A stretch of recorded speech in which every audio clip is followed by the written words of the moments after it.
What's up, folks? Welcome back to another episode of the Dope Stroke podcast. We have a very crucial, important guest in here today. Someone that the day I met him, he doesn't actually know this story. I'd planned to go in, get out, meet this fella, but 8 hours later, I was still there. That's how great and compelling this guest was. Today's guest has brought out a brand new app that we're going to talk about that's going to help you with your golf game, with your development. If you are a young golfer, this is absolutely for you. If you're someone who is not achieving your goals in the game, this is absolutely for you. If you're a CEO, if you're part of any other sport, this could well be about your mental development. It's one of the most impressive people I have met through my career.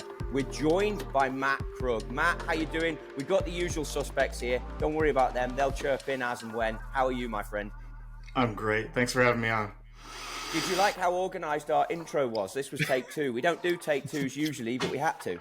It was great, and people usually mess up the last name, but even if they're from overseas, but you got the Krug in there like just enough. It wasn't a Krug. And I know there aren't any Germans here like me, but so I appreciate the whole thing and how you pronounce the name. What we might do, Lloyd, we might, at the end of the podcast, we might put that first intro in. So if you want to hear the first intro, stick around to the end. Thanks. So look, boys, I do just want to expand a little bit. I wanted Matt to be involved in this whilst he waited for the intro. But honestly, Matt came into us at TaylorMade many, many years ago, prior to COVID. And I was told to come in, listen to this guy. He came from the baseball world. We're going to let Matt get into that a lot more. But honestly, just so compelling. And it's mental game. It's mental assessment. I know that Matt has assessed for 18 years in baseball. He's done 25 years of psychology assessment on players. We're talking about over, what is it, Matt? Over 10,000 athletes over 25 years. That's what I got. And you've been involved in the NBA draft. And you've been involved in the NFL draft, which we're all going to get to. We're talking about 9 mental skills that can be taught. Is that correct? That's correct. See, I took some notes when we spoke on the phone, and the three of us have done assessments, and we've all agreed, Daryl, myself, and Chris, if you want to talk about any of those assessments, we're happy to have ourselves dissected, no problem. I will say you picked out, from my understanding, an assessment that you wanted to work with. They will remain nameless. A player that everyone knows, very recent winner at time of recording this podcast, and you basically picked them out anonymously, said I want to work with them, and they went on to have major success in the form of a green jacket after that assessment. Is that also true? It's very possible that's true. Very diplomatic there, I like it. Exactly. Go ahead, Bob. So I just want to dive into this, Matt. I mean, give the viewers a bit of an overview about what you do for world-class players and for average recreational players. What is it that you do? Sure. So I'm a psychologist. Been doing this for 25 years. Worked at IMG in Florida, then worked for a professional baseball team for 18 years, then started with TaylorMade in 2016. And every place I've gone, I've been first hired to assess and create development plans for players. And then sometimes also for selection with the assessment too. What I've watched over my field and then other fields is ever since I started 25 years ago, like every other field has collected data and then used data to develop plans and got really good at it. Now you have individualized golf clubs, individualized golf balls, individualized everything you could possibly have. And my field has not moved forward with data as much as they should have. So my job has always been data and then providing feedback to the person and then developing a development plan for them based on the data. And I'm finally ready to get out from behind the tree and kind of give it to the public. Because I do think our field is a little bit behind on actually getting individualized interventions towards the user. And then this the new product that you have coming works on AI, right? So you take the assessment and then it diagnoses you as an individual. Let's start off with what sort of diagnosis can we expect? Is it something people should be intimidated by or not at all? And then how does the product help you develop? So I don't like the word diagnosis because it sounds too psychological. It's more like I like to put people in buckets. So I started with looking at like 30 psychological variables and I broke it down to 14. The 14 that kind of matter. And then I put them in 3 categories. It's like your performance categories that correlate with how well you do. And then what I call you with others, which is how you are with your environment, coaches. And then you with you, which is your headspace. And then it just gives you feedback on what you're good at those areas. And then the algorithm in the assessment attaches your unique brain to the interventions that you should use. So this is a type of brain that is like X, and this person should be working on their self-talk. This is the type of brain that's like Y, this person should be working on visualization. Every other field, biomechanics, swing, like they analyze it and they come up with a skill or a training tool or intervention that's designed for you. I'm just trying to do the same thing with psych. My database is really good. I've had access to a lot of really good high performers. So you compare yourself to the greats. You find out what kind of brain you have. You find out which skill you should use. Then that information goes into the app. The app will teach you that skill with a short video. And then I've taken, because I'm a nerd, I'm a research nerd, I've taken my favorite 150 research articles and I've put it in there. And then after you look at that video that taught you what relaxation is, you can start asking questions like, what's the best time for me to do my relaxation exercises? AI will go through all of my favorite research and give you an answer to that question. It'll say, how long should I be doing my visualization exercises each day? Ask the AI. It'll give you that question.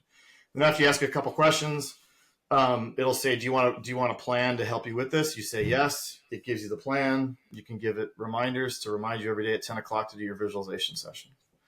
Hopefully that was a short enough summary of the entire process. Mm-hmm. So out of interest then, Matt, is it through, with the AI technology, so that's obviously tracking everything that you've probably ever said and documented. It's all in one platform. And that's the way that you can actually make this scalable, because I do feel that these things that are generally associated with the mind are so unique and so individualized that it's probably been really difficult to create something that is scalable until now. Is that a fair assessment? Yeah, specifically on the app and the interventions, yes. I looked about 3 years ago and I was either going to buy a golf course or pay for this app. That's probably 5 years ago, actually. We ended up buying a golf course instead, so I didn't have a whole lot of liquid income at the time. But AI now, I really use it more in the app than the development of the assessment, because I've done that for 25 years. I know how to do the algorithm. I know how to do all that kind of stuff. It's kind of encased in there. And not to get too far in the weeds, but I don't want AI to get in there. But AI can look at all of my research. That's where I think the true value is. Like, it can look at every piece of research, and you can ask a question that you would ask of me or another provider in the AI. I set it up so it's contained so that it just does the best research articles, and it gives you the best answer based on research. Not what I think, not what person X thinks, but actually like research and interventions that are individualized for the person. As we get into this podcast, we have a lot of listeners, certainly through Chrissy Ryan, that are amateur, like mid-level amateur golfers. I think that's fair to say, Bubsy. Yeah. But what you've said already here, how we compare to the greats. What is the one thing that you see when you see an assessment from a great? Is there a thumbprint or a fingerprint that steps out that you're like, wow, I need to work on that. I need to work on that in order to become a great? So I spent like 5 years taking that approach, looking for like the one thing, the one variable, or the one piece. I got really frustrated because it's not just one thing. It's like an entire picture. It's like, if you look at a golf swing, I'm not a golf coach, but if you look at a golf swing, I'm sure you're looking at how they work with the ground, what their hand position is, like all these different variables. And it can't be necessarily one thing. Maybe you could say face at impact, but feel free to beat me up if I'm using a bad comparison here. But I think you have to be competitive, and the standard deviation on my data for competitiveness is really small. Like, you either kind of like do that or you don't.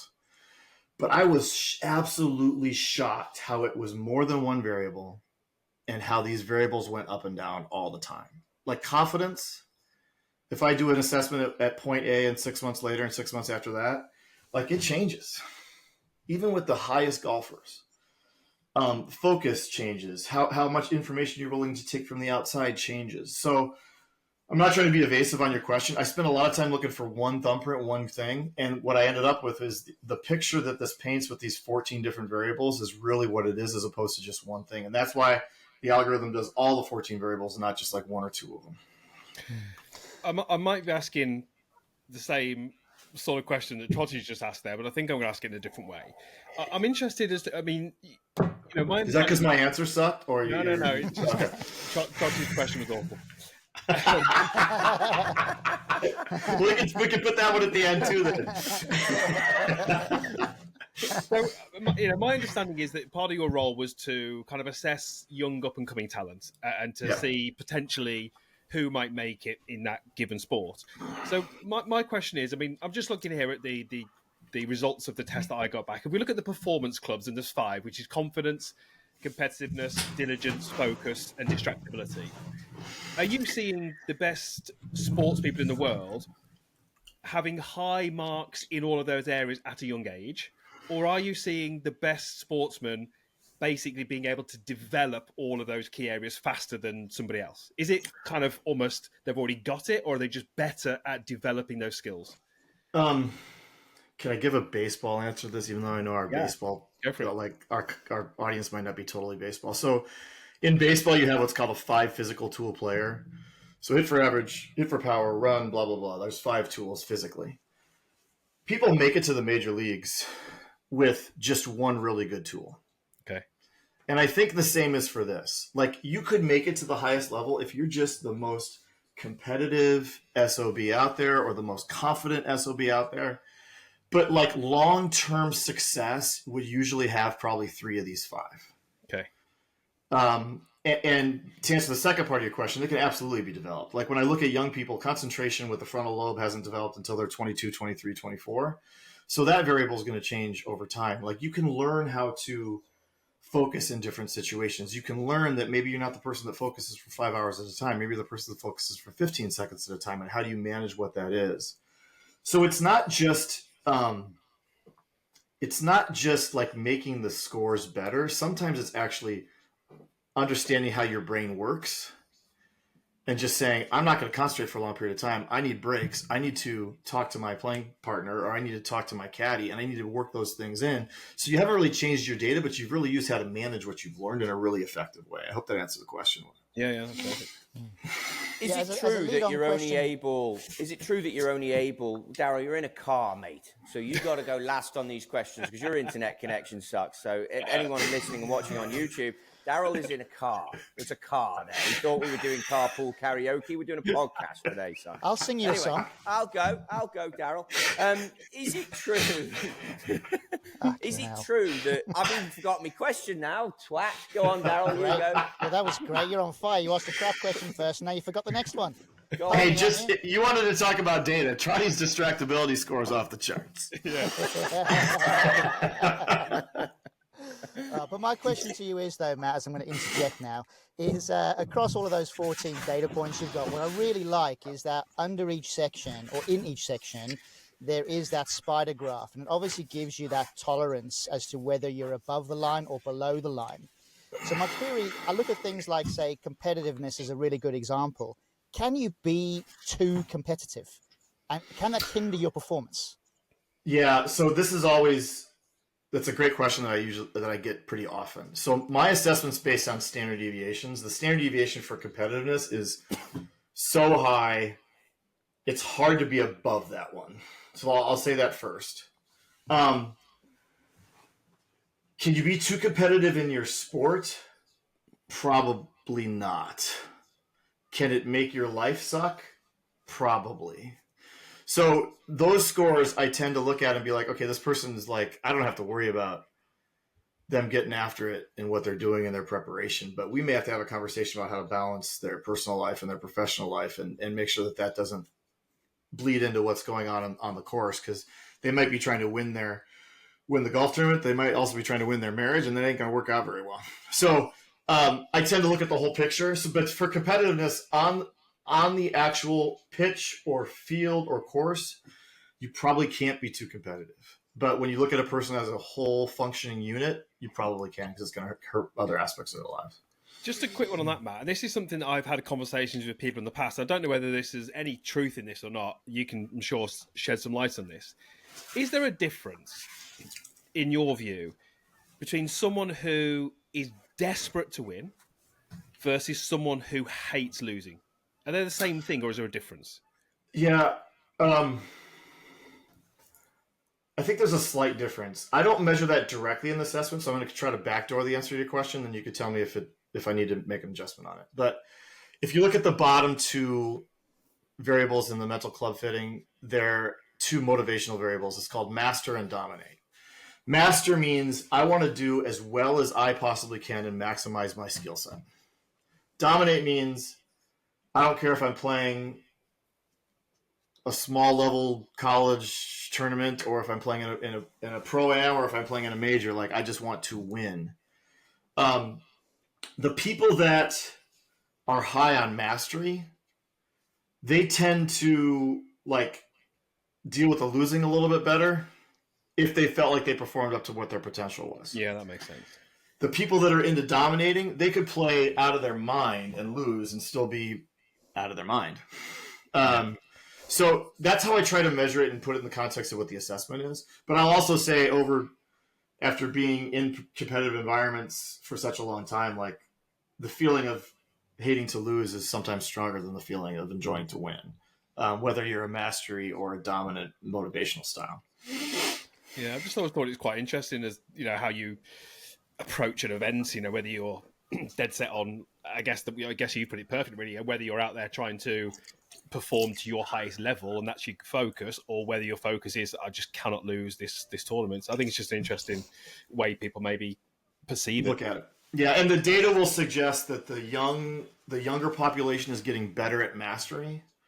Okay.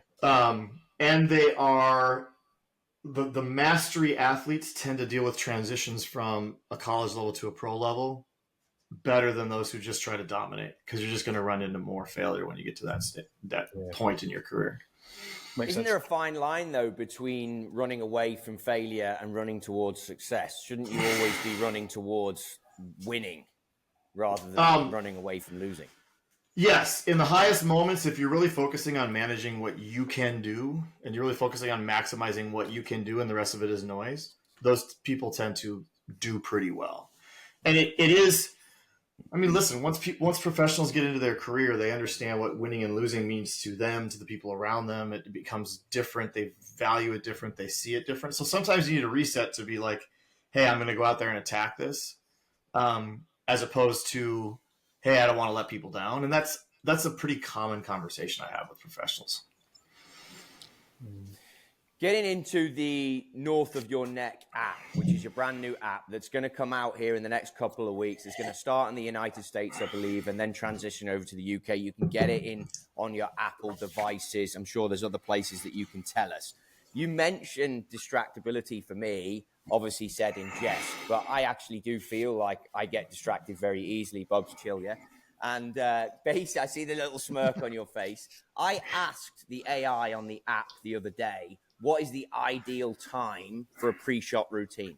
That was one of the questions I asked it last night, because someone's been working with me about time between visualizing and then going to hit the shot, because you can fall out, and I might be talking bollocks here, but you can fall out of the right part of your brain that it allows you just to do, right? Especially if you're someone who gets distracted.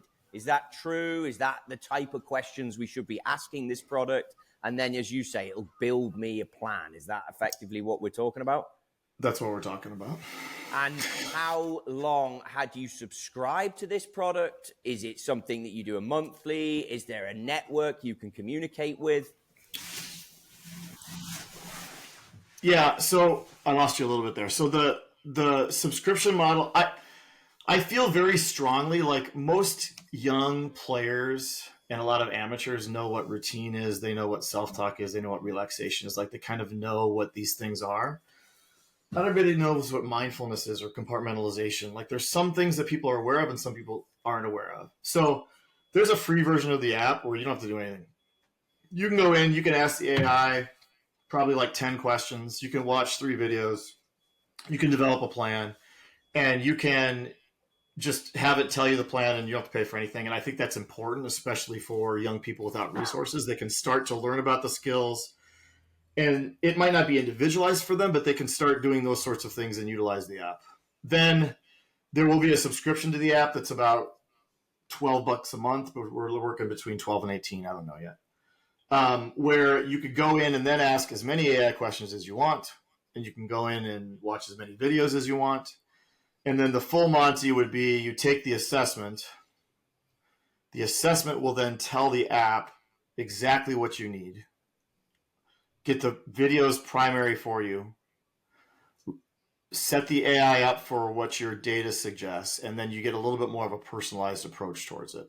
But it was important to me as we roll this thing out that we have a version that kind of hits everybody based on what their skill set is and what their willingness to pay is. And there will be a free version of it just because I want people to start learning about this stuff and ask as many questions as they can. And even though I don't like it, I'm finding that the younger generation is apt to ask a question of AI sometimes more than they're actually apt to ask a person. And if that opens up a way to learn to them that they wouldn't learn before, that just makes me really happy. Fair. Go on, Dazzler. Yeah, I want to go through we a little got bit. a batting order in the comments here, Daryl. So you're making this hard for Lloyd. You're next. Then Bugs, then me, then All you. right. I tell you Go what, for it. Trottie, Go for it. Just go for it. You fucking prick. Distracted you are. That's what you are. You need to stop being so distracted. Fucking aggressive is what I But am. talking about that, you are. You're high on that dominate. I tell you, that dominate score, you're schnall. Anyway, the other day when we spoke, Matt, we spoke about, on my end, focus and distractibility. So focus I was really high on, and distractibility I was really low on. Like, I'm looking at that situation going, yeah, sometimes if I'm on the golf course, for example, and I'm thinking about pitch shots here in particular. So the tougher the pitch shot, the more likely I feel like I'll be successful. The easier the pitch shot, I feel like the less likely I'll be successful. Is that a good example of where somebody can kind of focus better, but also then be distracted easier when you think, oh, this is such a basic pitch shot, I should stiff this, but then you don't? Yeah. The answer is yes. Another example is some people do really well in tree line courses off the tee because they have to limit their focus a little bit more to a smaller area, and they actually play better in those situations. In my mind, kind of a secondary answer to your question, in my mind, the most mentally efficient athletes have the same routine no matter what. And it's really being able to learn about your brain and transfer that approach to every single situation. Because I get this question all the time, like I get nervous over X, or this situation makes me, and I sometimes piss people off with my answer. Like, I'm not going to give you something special in those situations. We're going to develop something based on your brain that works, and we're going to start to transfer it to multiple situations, as opposed to telling your brain, holy shit, this is a different situation, I need to react differently. And I think in your situation, if people are more consistent every single time they're doing it, when you hit those situations, it doesn't hit the system that hard, and you're able to execute it at a higher level. Right. I think on the contrary to that, what Daryl's just said, the people that I see coming for lessons generally have the opposite. The more difficult the shot, the worse they perform, or the higher the pressure. What I find really interesting, and obviously we're going to put links to your app in and around this podcast in the description, but I think people look in the wrong places for the answers. And what I mean by that is the number of times I've given a lesson to someone who comes into me and they're like, look, can you have a look at my golf swing? Because I'm great on the range, terrible on the course. Or can you have a look at my golf swing? Because I play with my friends and I'm shooting in the 80s. When I play in competitive rounds, I'm shooting 95. And I'm thinking, I can have a look at your golf swing, but I'm probably not the person you need to speak to. It's someone like yourself. So they almost recognize the problem, but always return that to swing. It must be my swing. So my question to you is, the average golfer, I think this is going to be incredibly valuable for them. But there's going to be, I'm guessing from some people, a little bit of a pushback to say, well, how easy is it to change those habits that maybe I've had for 15, 20 years? Have you got any experience of average people actually not completely turning it around, but actually having positive changes in these skills? Yeah, yes. It's hard. Like, for some reason, people are less patient making brain changes than they are with body changes. If you told somebody to increase their concentration level from shot to shot by 20%, they'd be like, oh, that's fine, I can do that next week. But if you say, you need to reduce your body fat by 25%, it's going to take me 2 years. Yeah. And you're just less patient with the mental changes. I work a lot on routine, but I'm not at all perfectionistic about it. And I think this applies to the average golfers or whatever term you used before. Like, even the best golfers, if you actually ask them, I'll use college golfers as an example. If you actually ask them, like, how often are they executing, not their physical routine, but their mental routine, going through their checklist, visualizing the shot, doing that, most of them will say like 65 or 75% of the time, which is actually a pretty good number. And I think people are usually surprised by that. Like, high-level performers should be doing it all the time. When amateurs or average golfers hear me say that, they're usually shocked. They're probably doing their pre-shot routine like 40% of the time. Can you get to 50% over a summer? Absolutely. Should you expect to get to 75% over the summer? No. So to me, it's a lot of, what are the expectations of how you're adjusting your brain? Can you adjust it? And then are you really willing to spend some time tracking it, putting it in your scorecard? Did I actually do the pre-shot routine on this one or not? And get to 50%. It's pretty easy. You just have to have some patience and accountability with it. I'm guessing there that if I speak to the people that I coach, who are that kind of mid-teen handicap, if they have a round which is less than ideal, they'll often reflect on, go, well, I missed the fairway there. That was a terrible golf swing, or I duffed that chip. But they probably never do what you said and actually look back and say, well, did I execute my mental routine? They never look at that. They just see the shot and just go, I need to work on my chip-ins. Maybe, just that is a simple exercise there, is to say, well, what does my perfect pre-shot routine look like? And then post-round, how many times did I execute it? And that's a simple... I use it with high-level people. I use it with average people. It's a very, very simple thing you could put in your scorecard after each shot and give you a sense of how that goes. That's something simple that the app can teach you, that the assessment can teach you, and then it's a pretty basic skill that if people execute, I can tell you this, if you execute it for an entire summer, you're probably going to be more mentally efficient at the end of the summer. It might not be perfect, but you're going to be better. Where would be the start point for a pre-shot routine? Because again, I dive in and out of this space a lot. With a friend of mine who's involved in this. Last week I was at the Kingdom and he was like, what is your mental routine? How much time does it take? And I was like, I don't know. And that's when we got into me asking the question on your app, how long is the most efficient mental routine? So where do you start with someone to create, like we're here casually talking about, visualization and strategy comes into that and club choice. But how do you get someone from ground zero to block this and create it? So some people, their distractibility is so high and their concentration is so low. I want to make the routine as short as possible. So we're talking pull the club, stand behind it, do what you need to do, get to address, as short as possible to address, go, put the club back in, and then get back to whatever your brain wants to do at that point in time. Because if I start to do that for 20 seconds at a time, I'm going to tax your brain, and by the 12th hole, it's fried. Some people need more of a warm-up, and I have other people that the last 10 steps before they drop their bag down by their ball is when they start their routine, and they actually count those steps out, and they start like getting their brain slowly into what they need to be doing, and they go through what their checklist is. So, Trottie, for you, like when you pull the club. Yeah, I mean, honestly, well, we joke about it. I'm at 10 seconds. I'm at 10 seconds now from pulling the club. Like when I pull that club, I got 10 seconds. And you got 10 seconds. Do you know what? It's really helped me these last few weeks. 10 seconds, because I actually, and this was going to be a two-part question. I basically have been working on my swing now, and I think that I'm going to be honest. I think it's toxic, and I know. Bubsy, you do a fantastic job, but the internet for younger golfers and for people of my age is toxic because we get caught in, well, I have to get the club here. I have to do this. I don't shallow the golf club particularly well. It's been a hot and horny topic of the last 4 years in Instagram golf, social media golf. As soon as I got out of that and was like, right, I'm tired of playing like an arsehole. Let's just now go back to the mind, which at one point must have been good because I could half play. And then what I've come up with is this 10-second hit thing. And it's funny you mentioned tree-line golf courses. I hate feeling claustrophobic, which I grew up on links golf, where you can hit it anywhere, basically. So when it's tight, I don't like it. But again, this 10-second deal has helped me on tight tee shots as well. Yeah, it's really learning how to use your brain effectively. And I think Tiger totally screwed us when it comes to the concentration style thing.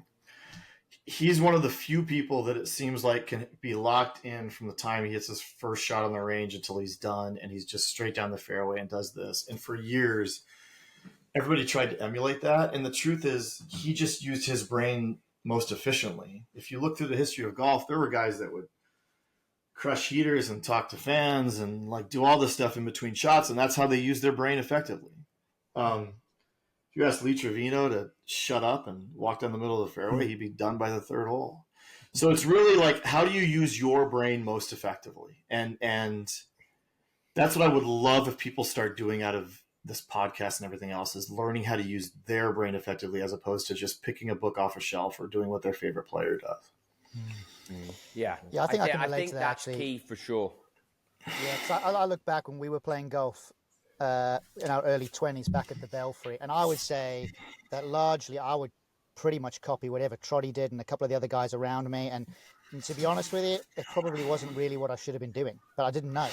You know, you only know what you know at the end of the day. And it does beg the question for me, you know, I'm thinking about the phrase, you can't teach an old dog new tricks, but I suppose, can you? Can anybody of any age really alter their psychological approach in order to improve their game, no matter what standard they are, no matter where they are in life, and certainly no matter how old they are? As with everything in life, it probably gets harder as the neurons in your brain are fully formed.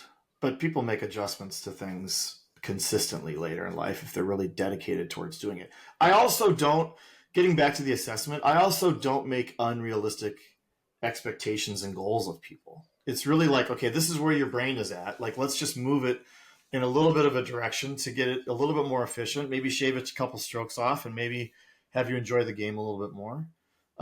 So it really, to answer your question, yes, I think you could change. It's going to have a lot to do with your expectations and how much time you're willing to put into it. I wouldn't make full scale changes, but can you move just the beauty of looking at 14 clubs is, and 14 variables, you just move one or two that make the most difference. It's not that hard if you put the time in. I also, I assume, Matt, that when people go through this assessment on your app and they get the results, and as you say, they're going to be learning more about their brain, their capabilities, what they're good at, what they're not so good at. I'm guessing that can be applied outside of golf. You know, if they're in business, they can say, okay, I'm not great at concentrating, so I'm going to break my workday up into smaller sections or keep taking shorter breaks. I'm guessing you can expand it out to other areas of your life and kind of it still applies. Is that correct? Yeah. It's designed for your performance environment. So whichever one you want to choose. And the questions are designed to be really general. So obviously I'm launching the golf mental club fitting first. There'll be a baseball one soon after based on my experience. I'm on a business one. But you're right. Not everybody has the flexibility to change their work schedule like that. But once you learn how you work effectively, it's amazing how the science has changed this. Like the 20-minute nap in the afternoon or the 20-minute time to relax, people tend to be a little bit more efficient in the evenings. Like small changes like that, once you could become aware of how your brain functions, can be effective in whatever performance environment you want to talk about. And let's just talk about this mental club fitting process yourself. I've got mine up now. I'm looking at it. So basically, it says your mental club fitting, performance clubs, you with other clubs, you with you clubs. And it lists you as hit or miss. I mean, I'm looking at this. I think I've done pretty good. Then it goes on to saying, like, I assume this is a strokes game thing. Minus 0.33 hit, 0.6 hit. Like, talk to us a little bit about the granular detail inside the assessments. So I'll take a little bit of a step back and then get to that. When I looked at the research literature, there are about 7 of these mental clubs, these mental variables that were already in the research literature. 7 of them I kind of combined and made up myself based on things that I saw that mattered in performance. Okay. Then I started giving the questions to tons of different people to see what the results are like. So the hit or the miss is, are you within one standard deviation of the mean of the group that I'm comparing it to? You guys were compared to college All-American golfers. Juniors, basically. we failed. I missed against the junior. I'm giving up. So the hits and the misses, but it doesn't tell you if you missed high or low or whatever, but those are your hits and misses. On average, when I look at it, there's probably 10 to 11 hits on an average report. And then the rest of them are going to be misses. That's what I've kind of gone through now. And the beauty of it is as I get more data, as I get different things, I can have a basketball report or a 16-year-old report or a 22-year-old report or a 40-year-old report, just based on what your age, experience level, whatever it might be. But the hits and misses are based on that. And then the number is the standard deviations you are from the mean. So it's similar to strokes gained. I'm trying to think because the strokes gains has a couple different iterations.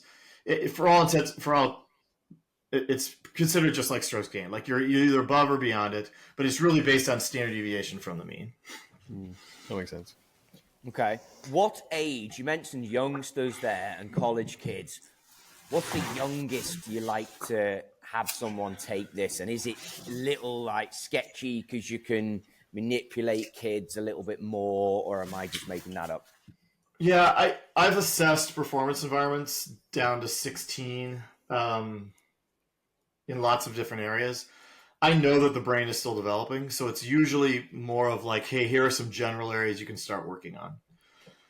I have a shortened version of this. You guys took the full Monty version. I have a version that's just the top two areas, the performance and the you with others, that I think is more appropriate for juniors because there's so much variability in their headspace that it can still give them some level of data. And I'm playing with the idea of going down to 14 with that for the assessment.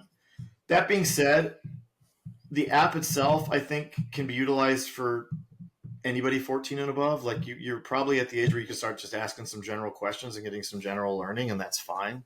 I think below that, without me directly interacting in it, I'd feel a little bit uncomfortable. I know that there's probably a lot of people that would want to take it from 10 to 13. I'm still thinking about that, but I'm leaning towards just starting it at 14. Can I just jump on the back of that? Because I had a question written down here, and this was an extremely selfish question I'm asking for my benefit only. But as we've got someone of your expertise on, an expert, I kind of wanted to ask this. You mentioned competitiveness and how it's kind of, you've got to be competitive, right? And I think we can see that. You know, you look at the best players in the world, just super competitive. You can see that. And then I've got 6-year-old twins. Trottie's got kids. 11. Daryl's got kids. We're taking them on the golf course. And Trottie was saying not long ago on one of the podcasts that his son was trying to score. And Trottie was like, hey, don't worry about the score. It's all about having fun. And I'm trying to do that with my kids. But, and this might be outside your remit if you're not talking of that younger kids, but when do we flip that switch? How do we kind of get them to be super competitive, but not do it at the point where it spoils the game right now? Is that a difficult one to balance? It is. As I sit here right now, based on the research and my experience, like they flip that switch. Okay. Well, I was just going to say, Matt, just to dive in, I actually played 5 or 6 holes last night, Bubsy, with my son. He'd played 2 games of football, soccer, Matt. Then he basically gone out and he's like, I want to play golf. He got out, I want to play golf. I'm like, I wasn't really in the mood for playing golf, but we went. And I wanted to work on my chipping around the greens. There were college kids out playing a practice round. It was slow. He doesn't have the patience for the game to be slow. He ended up playing a hole ahead of me, and he was pissed at me because I wouldn't play him in a game. He's like, why can't we play a game? And I was like, because each hole, these college kids are playing a practice round. We're going to be like, it's got to be slow, mate. And like, I can't hit because I'm going to hit it like 280 to 300, and they're there. So let's just stay and chip around this green. No chance. And we're not playing a game? No. I'm going. I'm going to play on my own. All right, go play on your own then. I mean, so that was a loss yesterday for me, and I wouldn't give him a game, and he hated me for it. It's hard, but so my son has to have a game every time we do everything, which is kind of like, to give you some context why I want to back out and be like, hit 2 balls, chill out. But then what happens is he takes his best ball from 3 shots, tells me he's beaten me. So then I have to have the conversation and go, which happened yesterday. I'm like, listen, today you're having 1 shot and then I will beat you. That's how this is going to work. So it's tough. It's a tough battle. You've got 2 alpha males battling it out. One of them's 11.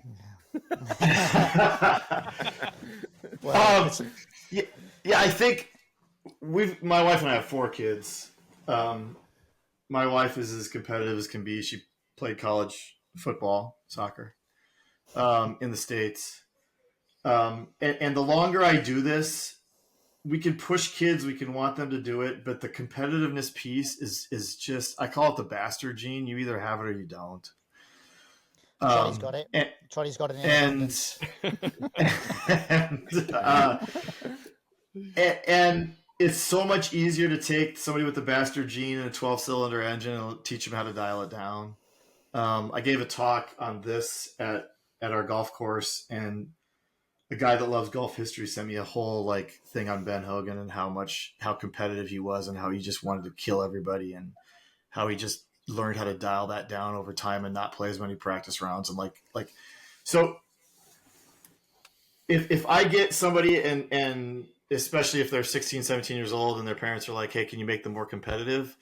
Like maybe for a 6-month period by putting a bunch of reinforcers on them and all that jazz. But at the end of the day, are they really going to like love it and compete? Probably not.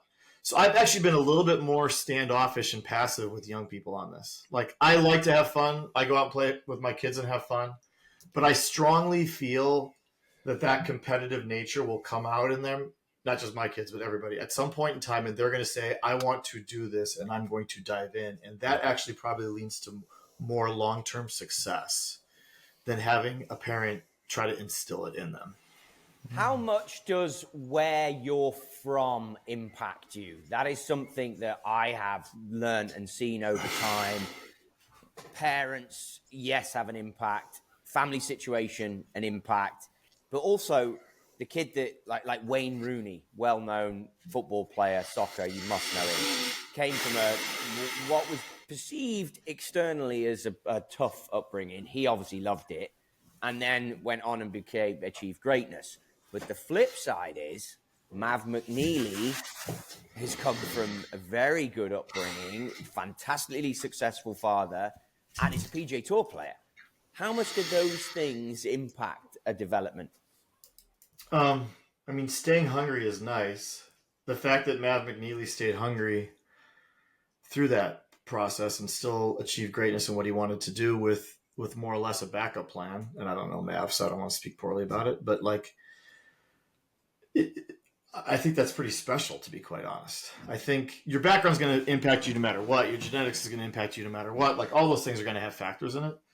I think that there are people that can come from any socioeconomic background and still come out with a drive to be successful. I think as humans, we kind of like the ones that came from nothing because they're great stories. Like we just love those stories. Like we can live on those stories and tell those stories all day long. And those stories happen, and the people that come from means happens. Golf's unique because most people that are coming into it have some level of means. And staying hungry and having a purpose is important. But to answer your question, like the balance is usually 50% genetics, 50% environment. And that's what the textbooks will tell me.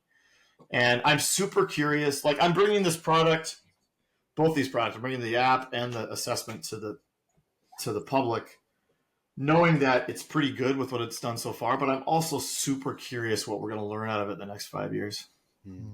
I'm super curious what we'll learn about development. And part of the plan for this is to have like a white paper on my app and every year just go through like, this is what to all the users, like, this is what we've learned. All right. So this is what we learned about confidence. This is what we learned about competitiveness. This is what we learned about people that are asking the questions of AI.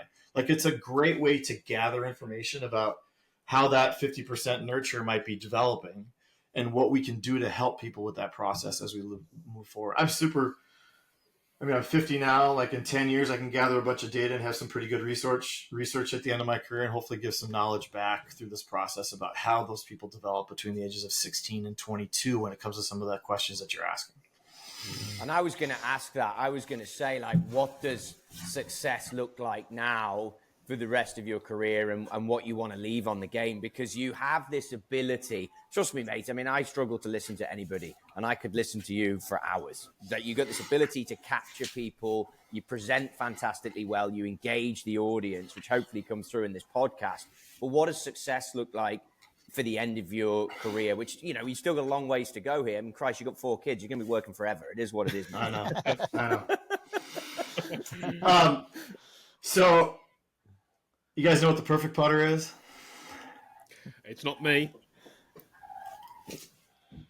So it's a product that lines up lines up the greens. Like you can roll a ball on the greens and you can find out where that line is. I've seen it. Okay. Oh Like a yeah. ramp. So when I got my master's letter last year,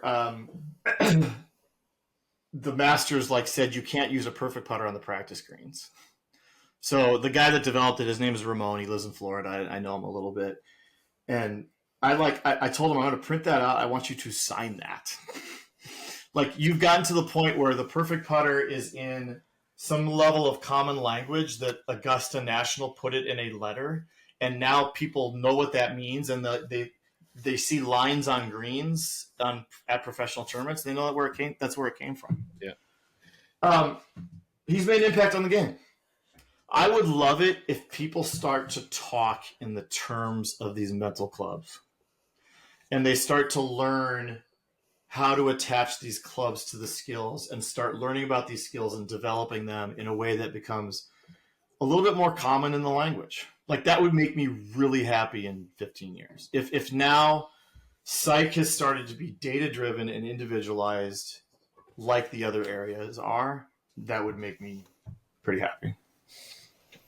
Okay, yeah, I think that's really interesting, to be fair, because you are right. When I think people talk about, being competitive and confidence and focus, those are quite common language phrases.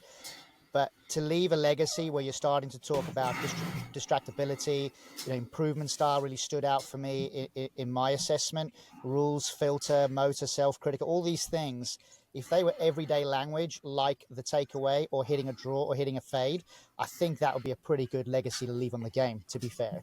And I think probably one of the great challenges of this app, which is probably the great opportunity, is to be able to deliver that en masse to the general golfing community, which I'm excited for. Because I think it's going to be a hit just on that alone. So one final question really from my side, and I did want to go over, and I know I just touched on it then, was to do with the improvement style. Could you go into a bit more detail about what that term actually means? Because I feel like I resonate quite strongly with that. Yeah, improvement style is a combination of perfectionism and decision-making style, and I'll do my best to just explain those. So I take forever to make a decision. My wife and I are running this golf course. She's an engineer. She's all about efficiency. She needs things done now, and I am not that. I turn like an F-16. Takes me miles to turn right or left.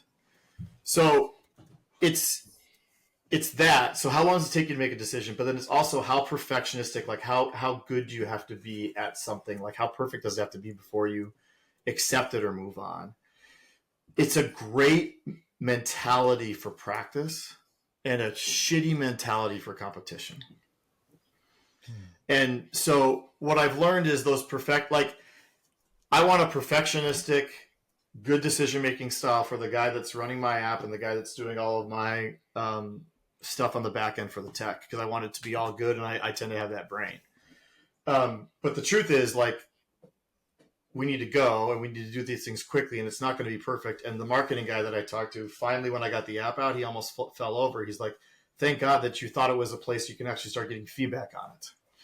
So it's kind of knowing that and balancing out, I can be perfectionistic in my practice, but I think golf is a perfect way for this, and Golf's Not a Game of Perfect is a great book when it comes to this. You do not have to hit perfect shots. You do not have to be perfect. Your swing does not have to be perfect for you to be successful. So how do you kind of turn that dial down on, hey, during practice I want to be really good and perfect, but during competition I want to learn how to dial it back and just do what I do, and the ball is over there and I'm going to go hit it again. I think is a switch you can start to move, but you got to kind of be aware of it and use the language and figure out how you're going to go about it. So as we come towards the end of this, Matt, I know Trottie mentioned it a little bit earlier, but just let the listeners know what the app is called, where they can find it, website, social media handles, that kind of stuff. Where can people find more about you and the app?